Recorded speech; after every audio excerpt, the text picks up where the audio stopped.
Every idea starts with a problem.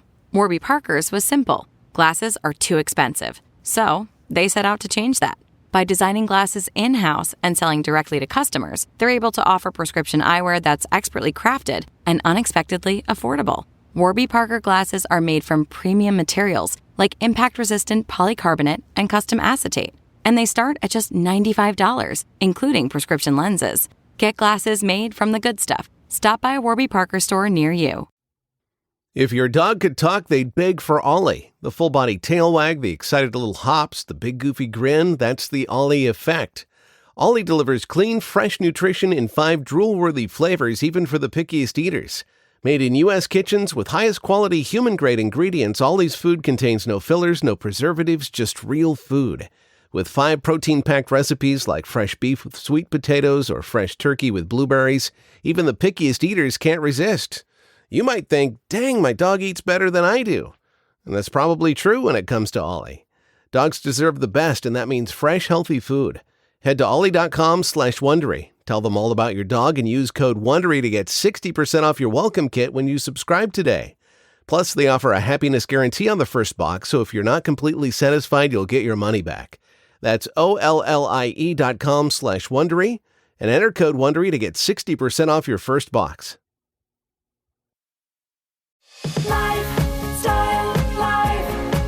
Come and see, you'll agree. There's a positive energy. Lifestyle Life. From the All Indiana Podcast Network, this is the Lifestyle Live Podcast. Faces you know and a team you can trust. Stories that form your heart. Lifestyle Life. Lifestyle Life. His stand-up special, A New Day, just premiered last February on Netflix. The special, actually produced by Dave Chappelle, his good friend, one of 4 specials that Dave produced for Netflix.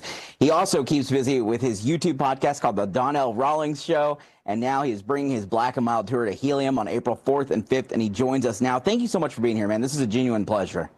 Thank you for putting that emphasis on the black and not the mild, all right? Yeah, I got you. As soon as I heard... lose control when I'm not next to you. I'm thinking if the comedy doesn't work for me, I might be an R&B singer or American Idol. Or I think you could do all of that. Yeah, you can do all those. It's so funny when I read Let me test it.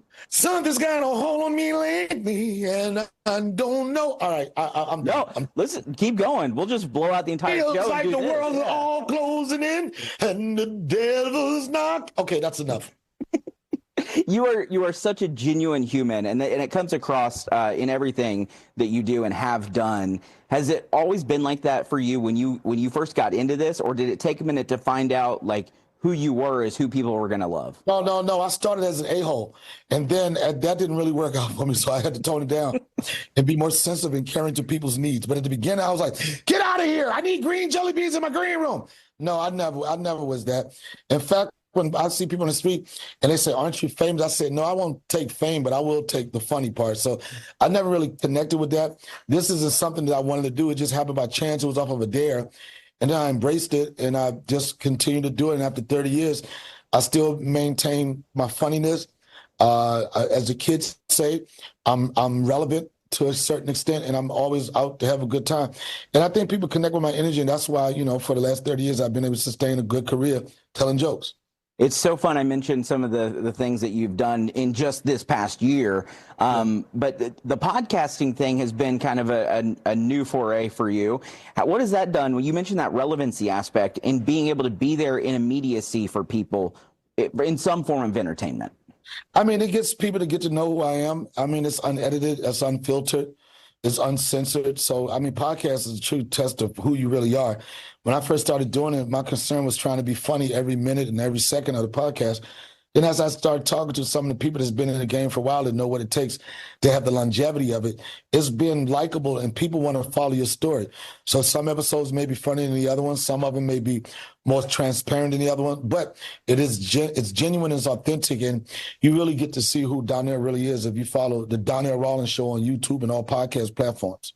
It's so unique to that sort of a platform because, as you mentioned, it is very raw. It's for all intents and purposes live. Like there's, you're just doing the show as it happens, which is different, obviously, than stand-up, where you've really rehearsed things, you've worked things out, you've said this isn't funny, this might be whatever. Which one do you enjoy more, or is it just different? Well, stand-up is my bread and butter. You know, if I wasn't doing stand-up, I think my intro would be "Welcome to Cheesecake Factory. Can I take it over?" Nothing. They have great cheesecake, though. Not that there's anything wrong with Cheesecake Factory, but you know, I don't do a lot of acting. You know, I'm more control of my destiny as a stand-up. Acting is kind of fun for me. Like, I really don't. I haven't taken really auditions serious in the last 5 years, and some of the stuff I landed has been just because people have worked with me before, and they want to reconnect with me. But stand-up is my baby. I love acting. I think this year I might take a little bit more serious, because when I do act, people say I'm pretty good at it. So, but stand-up is that's my thing. And I can say after 30 years, you know, a lot of times people kind of tap out. They get to a certain point where they're not as excited and not motivated. Their creative juices stop flowing. But after 30 years, every year I continue to think that I get better. And that's probably coming from a year that I was already doing well. So this is my baby. I love it. And I will say this for the people that might be introduced to me on your platform for this first time. If you like the work I did on HBO's The Wire, if you like what I did on The Corner, if you like what I did on Chappelle's Show, if you like what I did on BMF, Soul, and it goes on and on, I guarantee you, if you come to see me do live stand-up, you'll become a fan for a lifetime. That's what I love, you just rattling off just a few of the things, because you have been so ingrained in pop culture, at least in my generation growing up. And I think sometimes people maybe don't even realize that you are ingrained in that way. You know, I mean, you mentioned The Wire and things like that. It's interesting that you said that, because I was having a conversation with Dave about possibly going again, doing another special. And I never really take myself that serious. And some of the things I've accomplished, I don't really connect with it. And he broke it down. He said, Donnell, do you realize in the last 30 years, any show that has something to do with pop culture, that was a breakaway show, you've been a part of it. So I don't pat myself on the back, but I do look at it like I have done some things. US Weekly had an article some years ago, and they listed the top 100 shows in the history of TV. And HBO's The Wire and Chappelle's Show ranked in the top 100. So if I have a legacy, or if anybody want to remember me from anything, I'm glad they can remember me from some groundbreaking productions. It makes sense, because I've watched both of those on repeat for, you know, right. Since they've been on. Like, that's just it's those comfort shows and those comfort things. And I think that's what your stand-up does too. If I'm just speaking honestly, like, when you watch what you're doing, it feels like you are telling me individually the story that you're sharing. And that's a really difficult thing to accomplish in comedy. I always say that it's like, in everybody's family, you know, you go to a family reunion, everybody knows this one story, but they only want to hear it from one person. Everybody's got their version or whatever, but we're like, nah. Let Leroy tell it. Leroy know how to tell a story. And that's how I try to have my show. I try to have it where it doesn't feel scripted. Of course, there's some things I go in knowing, but I want to feel like I'm having a conversation with the audience, and I want to learn something about the audience when I leave, and hopefully they learn something about me when they leave. The tour is called the Black and Mild Tour, which took me directly to my college days. Like, all I could think about was how much I wanted a Black and Mild right now. But a cigar or a woman. You can edit that if you want. Yeah. I'm just saying. Listen, I'm married now, but both, yeah. If you swim in the milk, you swim in the milk, all right? Don't worry about it. I know you probably had your Jordans on back then too, right? You know, jersey.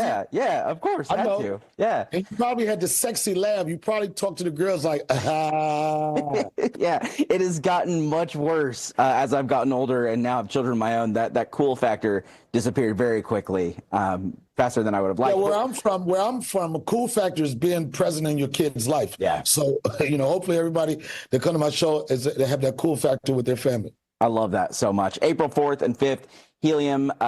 Donnell, this is a genuine pleasure. You are a hilarious human. You're a genuine human, and we really appreciate you taking some time to chat with us. And I know people are going to just flock to the Helium for your show. I hope so, but just in closing, just in case you weren't familiar with my voice or anything, I'd just like to say, I'm rich! And I'll just let you cut it right there and go to the break of the commercial, whatever you got to do. Oh, I'm so glad you did that. I was going to ask, but I didn't know if you'd want to or not. That was amazing. That's awesome. It's all good. Donnell, thank you so much. We really appreciate it, man. All right, thank you for your time. From the All Indiana Podcast Network, this is the Lifestyle Live Podcast. Thank you for listening. Be sure to like, follow, and subscribe to this podcast wherever you get your podcasts. And connect for even more on Facebook and at lifestylelive.tv. Faces you know and a team you can trust. Stories that form your heart.